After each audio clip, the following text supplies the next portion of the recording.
Great. Hi, Dakota and AJ. Hey, how are you? Great. I always get excited when we get the chance to talk. I don't know why. Me too. So, I guess we need to wait a little bit for people to have enough time to join. Yeah, I'm seeing more and more people coming into the space. We will wait for a couple minutes more.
Okay, I think we can start now. Welcome everyone to Phala and Friends. We have InvArch today with us. And so let's just start it. So we have Marvin Tone, of course, everyone's familiar, the co-founder of Phala Network. And my name is Jojo. I will be today's host. I am in charge of global marketing. And we also have Dakota, who is the founder of InvArch. Hi, guys. How are you doing? Hello, pretty Great. well. Yeah. Hi, Jojo. Yeah, I guess it's not a perfect time for our West Coast audience, but yeah, still glad to meet InvArch team here. Yeah. I'm as always, I'm super excited to have the chance to come and speak to not just to our community who's present, but also to your community as well. And I always love the opportunity to speak with Marvin, of course. So yeah, just really excited to be here. Me too. Awesome. So I think we both have the followers from Phala Network and also new friends from InvArch. So I'm going to have Marvin explaining, briefly introduce Phala Network for people that haven't heard about us. You know, especially Okay. for people from InvArch. Okay, for the people who haven't heard about Phala or doesn't know what we are doing, so Phala Network is a decentralized computation cloud. So it means that we are providing the off-chain computation services for the Web3 application. For example, when you build an app, uh, you can write smart contracts as some important logic behind the backend, but there are still a lot of stuff if you want to host a user, friendly application like the front end data storage and a lot of APIs, right? So sadly, I think the current most of the current decentralized applications are still using insane percentage of the centralized services like Amazon Cloud or GCP to host a major part of the application. Our version, the Fallout version, is that we want to encourage people to use more and more Web3 services instead of centralized ones. And most of the part in that is actually what we call compute or computation. And this is the major job Fala is doing. And of course, we have a blockchain to run over the physical servers in the off-chain. The blockchain is called Phala and Kala. We have both parachains on Polkadot and Kusama. We are using the Polkadot ecosystem as the layer 0 to provide the consensus guarantee for the service. So this is basically what we are doing. We are cloud. We are more like a cloud rather than a blockchain. So we are providing a cloud similar service, but everything behind this cloud is decentralized. Awesome, awesome. I hope that helped. For people that haven't heard about Phala Network. Yeah, so now we have our new friend InvArch. Hi, Dakota. Can you, briefly introduce to people that are new here about InvArch? Yeah, absolutely. So InVarch is a kind of a bit of a new type of blockchain in the realm of problems that it is aiming to address, specifically providing a solution, a decentralized solution for IP registration, IP licensing, and as a result of that, kind of redefining this data on chain, defining this data, how to manage this data, and introducing a lot of new technologies in order to achieve the overall InVarch vision. So InVarch does this by, there's the introduction of some extraordinarily composable assets, in which we actually we partner with the Remark team using Remark NFTs for this. We have on-chain funding, and then something that I actually spoke about at Polkadot Decoded, New York City, just a few weeks back is XCA, or cross-chain authentication, which is basically the conceptualization for plagiarism, proof of plagiarism, impossible or resistant data.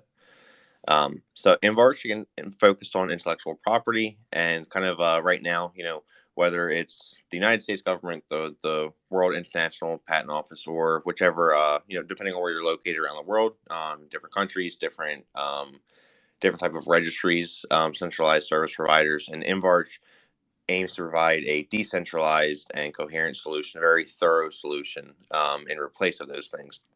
And then we also have Tinkernet, which just recently won its slot auction for Kusama, and will be joining onboarding onto the relay here within the next couple of weeks. So we're very, very excited for this. And Tinkernet kind of serves as like that starting point, that square one for innovation. So it's going to be heavily focused on like NFTs as DAOs. This decentralized collaboration aspect, and then also like community kickstarting, on-chain funding, getting providing everything that's needed to get innovation, kind of like get it off the ground, get it lifted, get things going. So yeah, that's InVarch, just Tinkernet, a little bit more about what will be going on with that as well. So yeah, just excited to share more about all of that with everyone, and hopefully that kind of gives a little bit clearer picture to what InVarch is. Awesome, thank you. And I have another question for InVarch. Is what is the story or background behind the project? For I think for someone that's doing IP and patent related projects, it's pretty new, especially for the Web3 world. I think it's I always love answering kind of questions like this, go into the background of things. So really, it all started about 5 years ago. Started out with a friend of mine. So, some background information is I grew up very, very poor. I went into foster care and stuff when I was younger, so naturally most of my friends were also very, very poor. The money was not something that was necessarily like common for any of us to come across. But great ideas, I mean, we'd have them all the time. But anyway, I'm sitting there with a friend, and he had an idea for a renewable energy based car, and it's just, we're just sitting there and just, just talking back and forth, loose talk. And but it was a really good, very pragmatic solution that he was proposing. And so after he gets done talking about it all, kind of jokingly, I told him, I was like, why don't you build it? And he answered back, and he was like, oh, I don't know how to make that. And even though he may have just described the like what it was he was proposing, but when it came down to like the nitty gritty, like how to actually build this thing, there was obviously a knowledge gap. My friend had never built a car before, so but nonetheless, it was a great idea. And in that moment, radically different from what it is. What is the InvArch today is radically different from this first idea 5 years ago. But it all started out 5 years ago as the desire to build an application, to build a tool, resource using the internet that could connect thinkers and doers. So people who had great ideas with people who had the skills or the resources that they were otherwise missing in order to bring their idea, their IP, to fruition, to make it a reality. So 5 years ago, it all started out with that idea, that thought, and it was a really, really powerful feeling when the idea came across me. Like, I'm not gonna lie, I very literally like jumped up, and like I knew what I had, idea wise, but there were still like some pain points. For example, like I was I would ask myself questions like how do you store an idea? How do you compose an idea? How do you protect an idea? And these were questions that I actually like sat on and focused on for a while. And it wasn't until I came across blockchain technology that it was kind of like watching like the like puzzle pieces just kind of fit into place in a way. And after coming across NFT technology, blockchain technology, and realizing the potential, like I saw the space where it was in that moment, of course. Like when I first came across JPEGs, I think in that moment, not JPEGs, NFTs. It was when they were using them for like JPEG, basically like example JPEGs, PNGs. It was just um, like the board API clubs and things like that that you were seeing taking off. So that was like really the only big like use case you were seeing. But what I was realizing is the potential for so much more than this, and as many other people in the space were as well. But with all of that, realizing that like this could be the key, this could be the difference for a lot of the problems that I'm trying to solve, and this technology may or may not solve like provide like as it is today, may or may not solve all of the problems that I'm looking to solve. But I do know that with a little bit of innovation using this technology, those solutions are possible. About a year ago, it's like be transparent. So a year ago, I was homeless, and I kind of figured there was. Yeah, I'd gone through like a lot of like personal things in life. I'll be honest, I was extraordinarily depressed. Um, and the one thing that like really did keep me going was InvArch. And even though like at this point in time I hadn't started yet, but just like this like inner responsibility, like I can't really describe it too much. Like it's just this burning light. It wasn't gonna go out, couldn't go out, and I felt like this responsibility. Like I have to do this. I have to make sure that this becomes realized one day.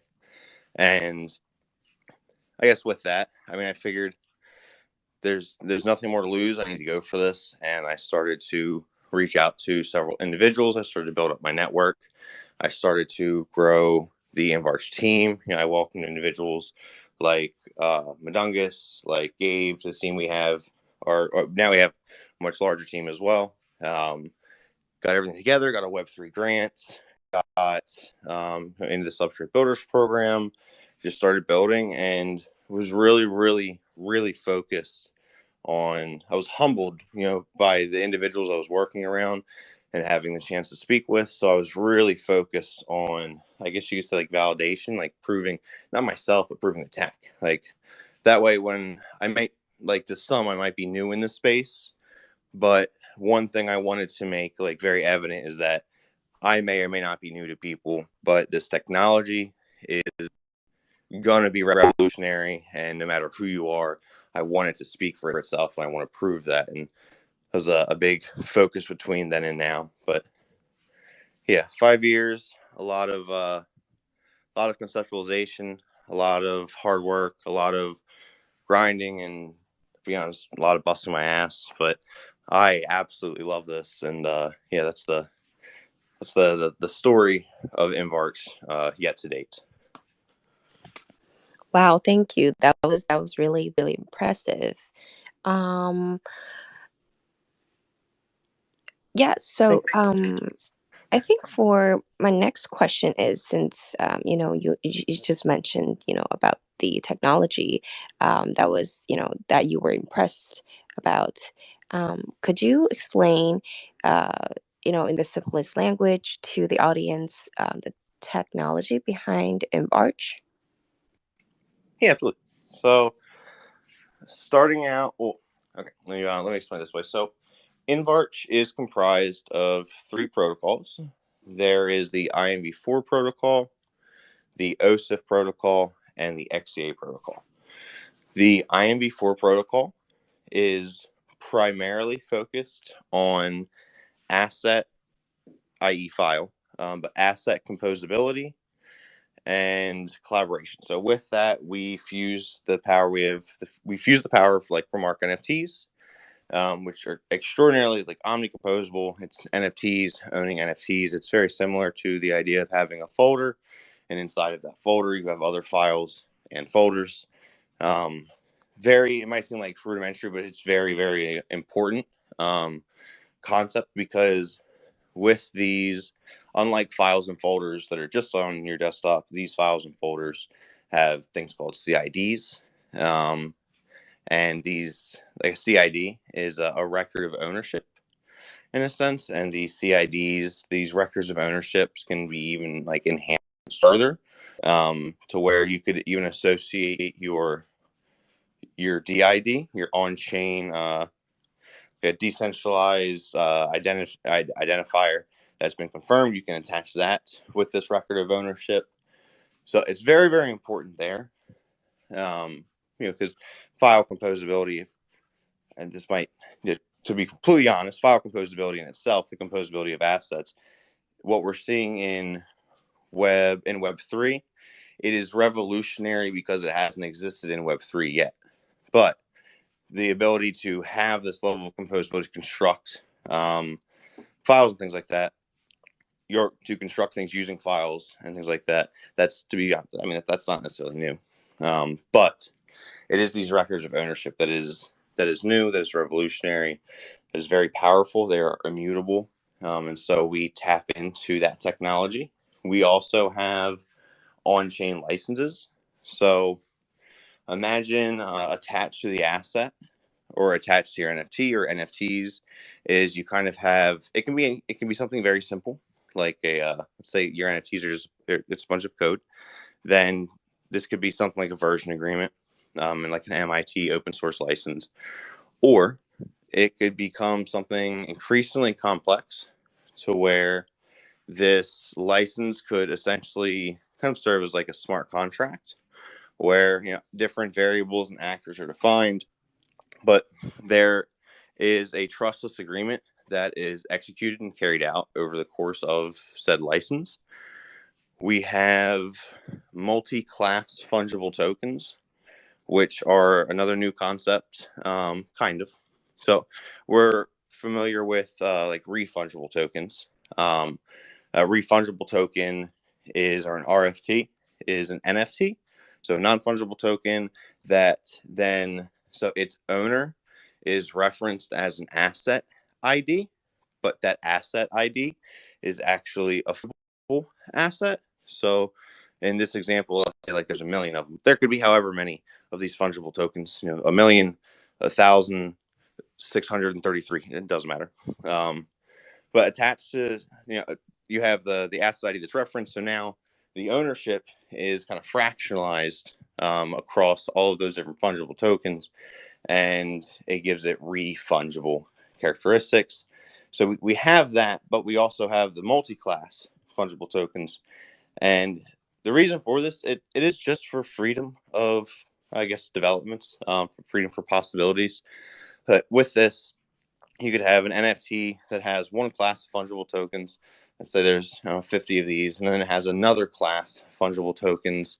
You could say there's 1,000 of those, and they're all separate, but they're all attached to the same asset.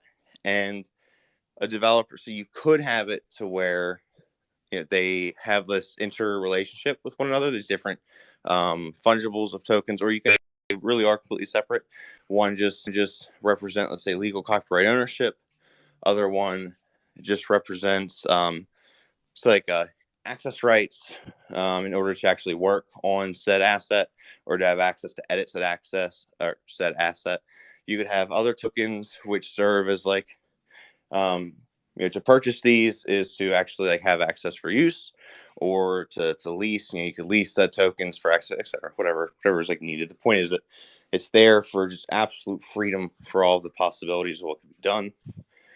And then see, we have the assets, we have the on-chain licensing, the fungible tokens. That's InvArch.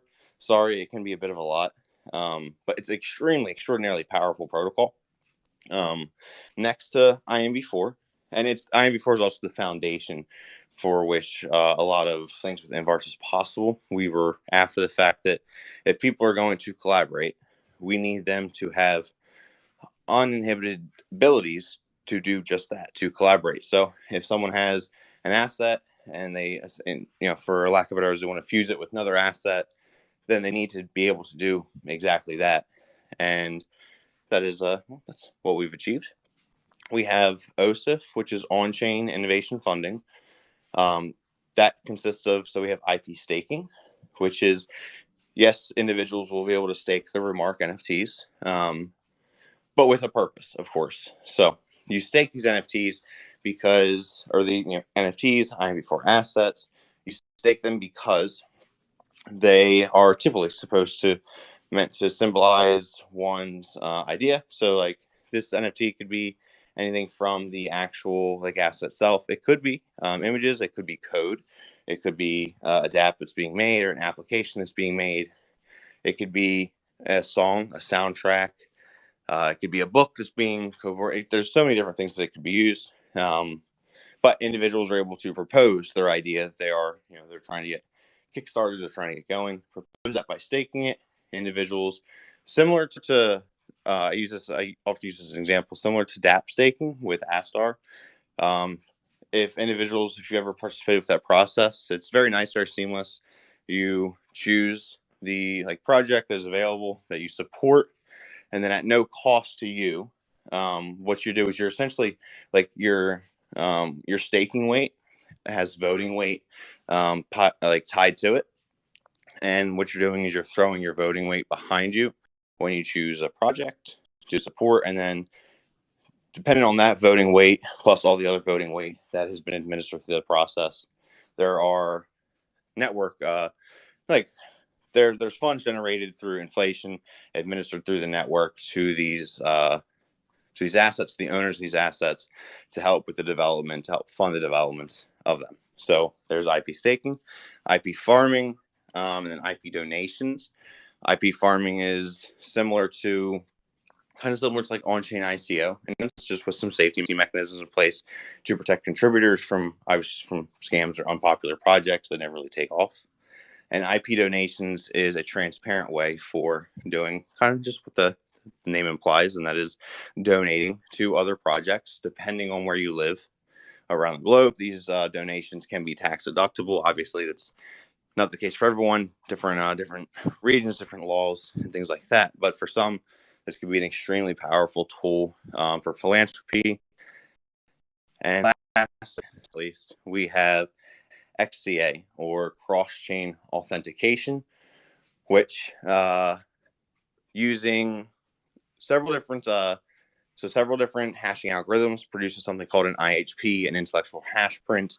It computes this for all assets across Web3 and even that exist on public databases for Web2. Creates these intellectual hash prints for assets, indexes them, cross-reference them against one another, computes the status, update status for these assets, and realizes a network or a process for plagiarism-resistant assets in Web3. Sorry, that was kind of a long ramble there, but yeah, that's InvArch. That's a lot of fresh information to the audience, also to me. So yeah, I mean, we made together, right, in Austin, in DC, and in New York, especially during the time in NYC and MT. I'm not sure you, but for me, I think I came out with some new ideas.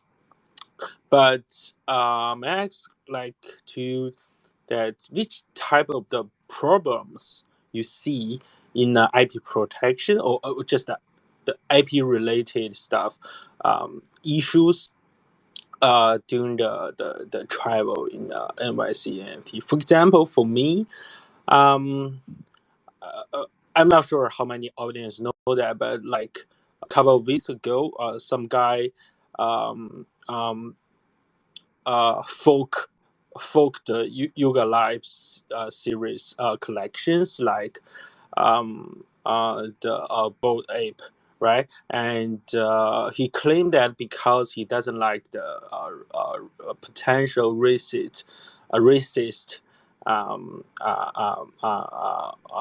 kind of toxic culture in yoga lives. So he think the membership culture in Bored Ape and the other related collections is very very bad. So he want to create something new, but in the meanwhile he want to keep the collection how to say element from the original ones. So he just how to say reorganize all of the element and the metadata from um, Bored Ape and other collections and fork them into other um, uh, another copy. And after these kind of very aggressive moves, it surprised me that all of the NFT marketplace, they just deleted this new folkable collection. So they deleted the new ape and other collections. So they because all of these NFT marketplace apparently are more respect and valued, yoga labs more than some community member. So this is a very bad move in my opinion. But sadly, it happened like all of the NIT marketplace just follow whatever Yuga Labs told everybody to do, and they just can't obey them. So this, I think this kind of issues are also some type of opportunity, big opportunity for protocols like InvArch. But it's just my personal point of view. But I'm not sure what you see, in the IP related issues in NFT and metaverse business. Like, like Dakota, what do you think is the most important issue in the current business now, related with what you are doing? Yeah, so honestly, I I could probably go on like different tangents about like different topics I think are really, really powerful.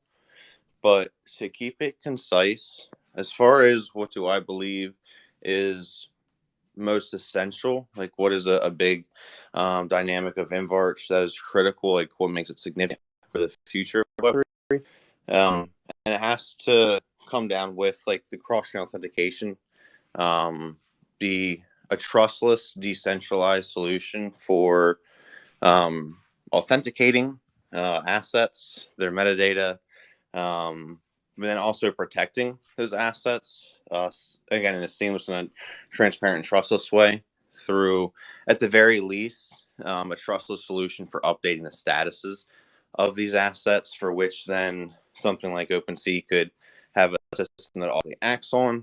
But the reason I say that's very, very important is because the of huge significance for Web3 is it's able to take away, like, it's nothing against necessarily like these individuals, but we've seen what happens. We've seen the baggage that gets built up. We've seen the issues over eventually, like as these projects and these teams grow, like as OpenSea, or what was once a little Facebook company, grows to this giant corporation with a lot of power, and they have all this baggage. And the purpose of Web3 is it's our opportunity to kind of cut out a lot of these like third-party services. So like with something like OpenSea, these like OpenSea isn't necessarily like a massively centralized.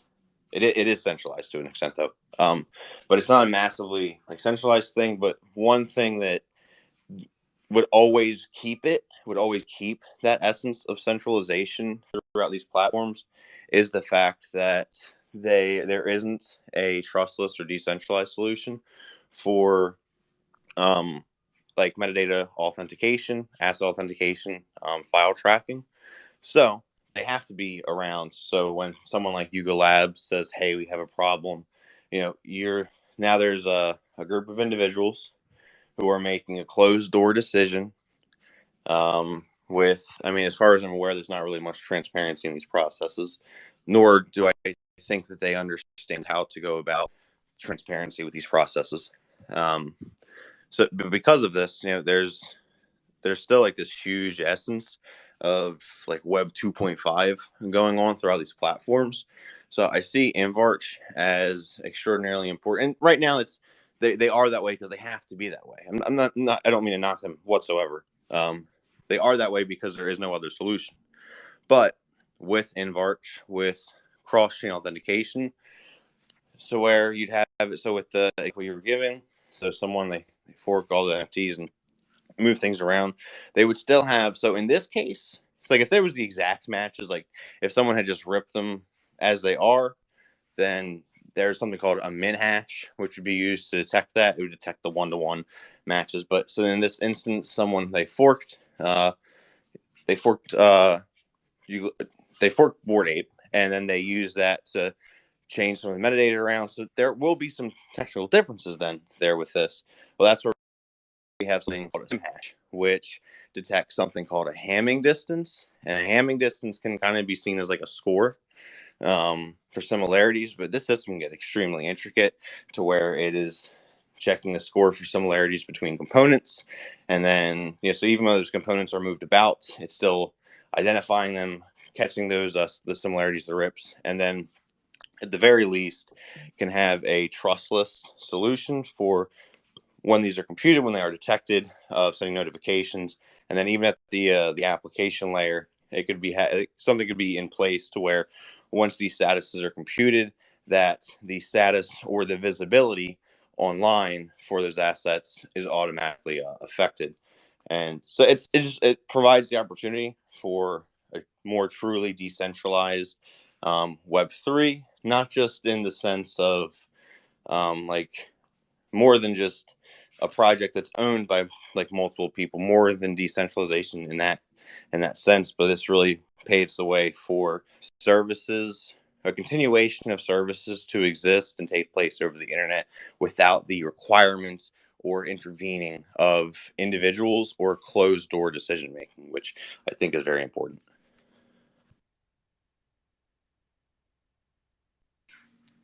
That's it. That's my answer.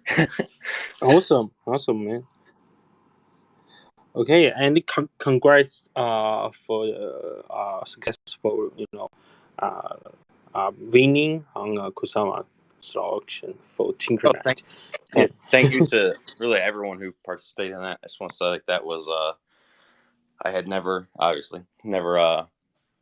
gone for no one on the team really. We never like done a crowd loan before, so it was a lot of we were nervous, of course. This means a lot to us. So, this was like and we have our community and this support's been so great, but this was like our first global instance of actually seeing where that support would lead us, and we're really really grateful for everyone who contributed. So, just want to say that again. I'm eternally grateful for that. So, thank you. Yeah, go through it by Kusama first, and then you got like they got more time and experience to prepare for that. Definitely. So, what are your plans after Tinkernet is launching on Kusama, except let's say initial token and distributed reward?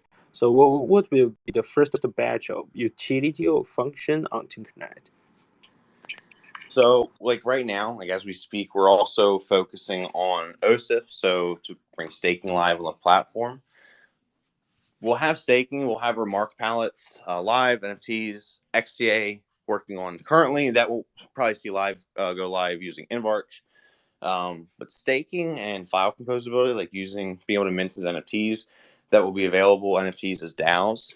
But as far as like what's with using this technology to build on top of it, and with it then being live, Tinkernet being live with Kusama, and as Marvin mentioned, one of the amazing things, some of you in the audience may know, like we were at first reluctant on joining Kusama because we did not want just a test net.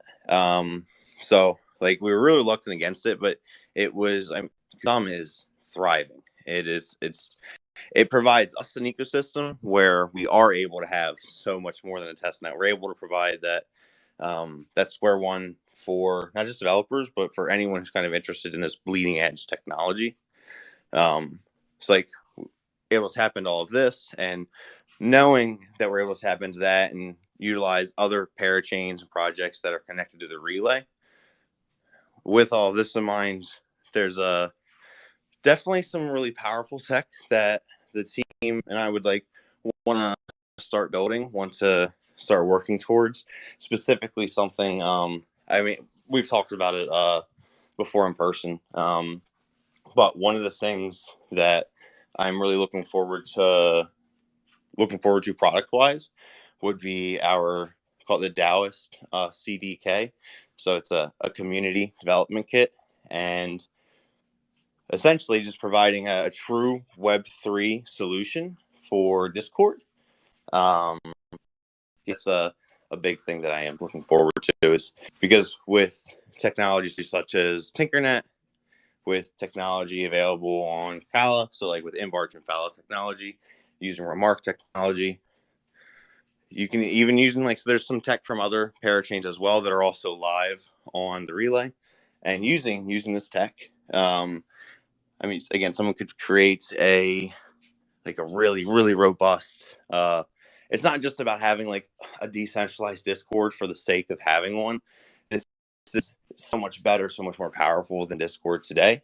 To where again everything is on chain from the treasury to the roles, the admin access. To you can even have on chain experience building, but experience points, soulbound NFTs.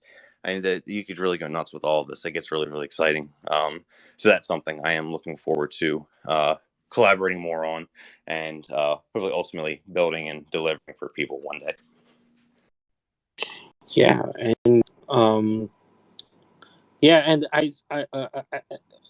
I mean, from Phala, and we've been trying to explore different opportunities in games, NFTs, and metaverse, because they need a lot of decentralized computation services, definitely. So, and from our perspective, we see we realize that many although there are so many very active NFT communities um, um, on other ecosystem, like the major NFT platform is all happening on Ethereum and some part on Solana, but Kusama community also have the strong. I think we have the strongest use case on the entire Polkadot ecosystem. If we separate this DeFi and NFT and games, I think NFT is actually the most active application type on the Polkadot ecosystem now. So I think there's a lot of opportunity to bring to bring the entire NFT collections and the communities many actions from other ecosystem into Polkadot ecosystem. And we have lower cost, we have better performance, we have a more solid and decentralized infrastructure. We have so many protocols running on Polkadot, so we can handle that. It means that I think there's a lot of opportunities to bring the NFT community and collections, even games from other ecosystem into our ecosystem. And speaking of that, I think uh, the IP protocol is is the key, to make that happen. Because if you want, let's say, if you want to, if a smaller group or some group in ape community, they want to have, let's say, they have they want to launch a new game, and this game, all of the characters in this game are all of the players, they they they they they, they need NFT to interact, their ape NFT to interact with the players game. And to build such a game, you can't use the original board ape to make that happen. You can't use the bake, sorry. You can't use bake to make that happen. You have to wrap it, the original bake, into another blockchain supporting bake, and interact with the smart contract in this game. And this is how I see it will happen. And I think maybe IP protocol will help a lot on that, to bring the original NFT collections into a new NFT protocol standard, so that we can interact with more rich utility uh, in games in metaverse. So yeah, this is, I think, a very important collaboration potential between Phala and the InvArch community. I like that a lot. I always love when you use the word potent as an adjective. It's like it always sounds so powerful, and I appreciate it so much. But I just wanted to say, like, one of the like other things that I think is like a good power like case for InvArch has to do with, I guess, use like clarification too. Like, it's a smaller detail of InvArch and what it brings, but I think the small detail will bring a lot of clarity to individuals through like their journey through the space. And what I'm talking about specifically is with like, so the on-chain licensing, like what that's doing is it is providing clarity over, for one, ownership, what that means, things such as royalties. So like today, in today's world across Web3, so you have individuals, like, there's a lot of talk over like again, like refungibility, fractionalization of ownership. But, and this is from like, especially when I was in New York City for Decoded, like it came up a lot actually after I gave my presentation. A lot of people like come up to me and they were like saying like good things, but like sharing like new examples that related to them. And one of the things was like, when there is this fractional ownership over something, like, what does that mean? Like, what rights does that give the individual? Those are questions that actually almost all of the time there is no answer to, at least not on chain. There is, like, if someone wanted like the rights, even with like the Bored Ape Yacht Club. So the thing, like, what made that so powerful? Why Bored Apes? And it came down to IP. That was the catalyst. It was they gave the legal ownership to them, and it's more than just saying like, "Hey, you got it. This is yours now."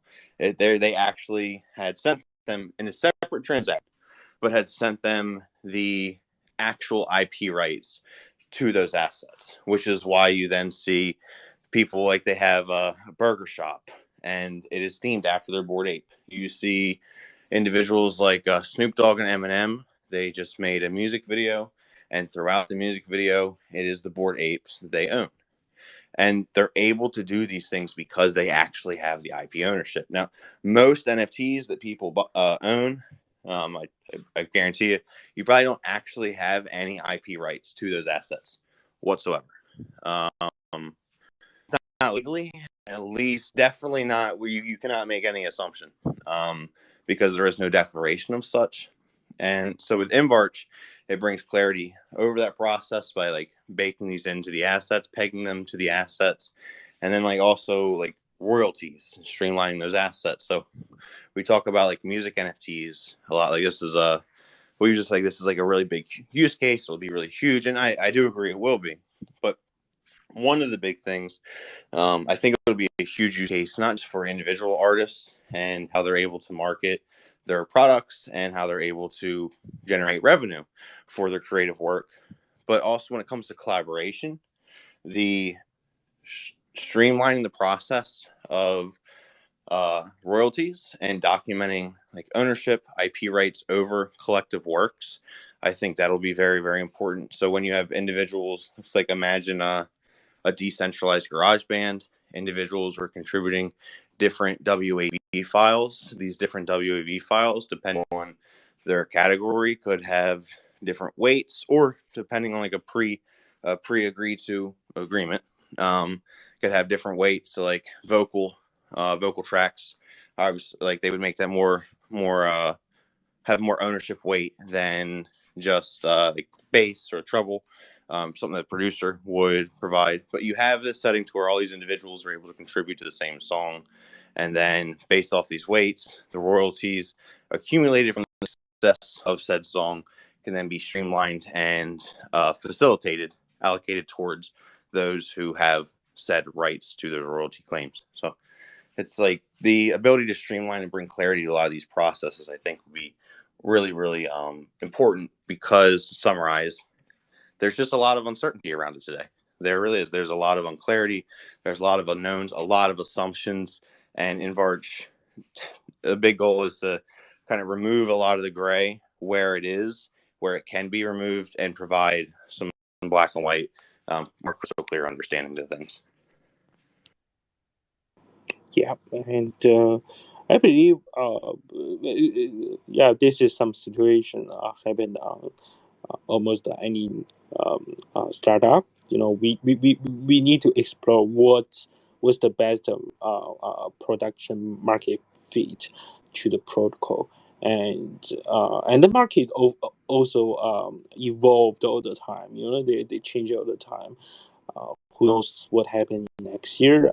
What happened? Who will be the king for Kusama or for Myanmar?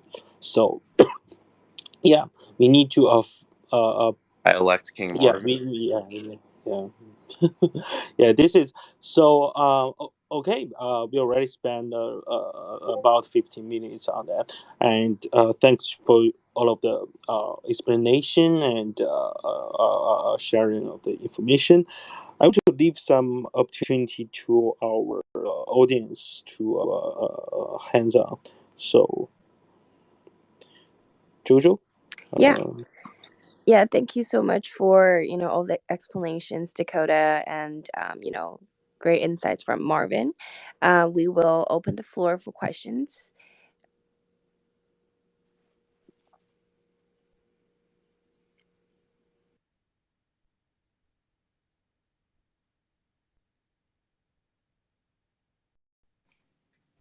One question, that's okay.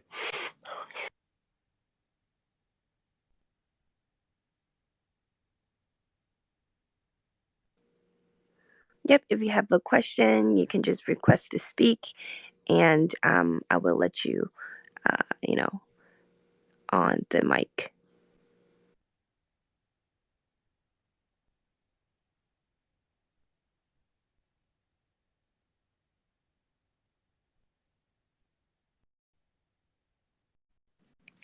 While we're waiting, I just want to say I just saw them here. Shout out and also hello to Alpha Airdrop.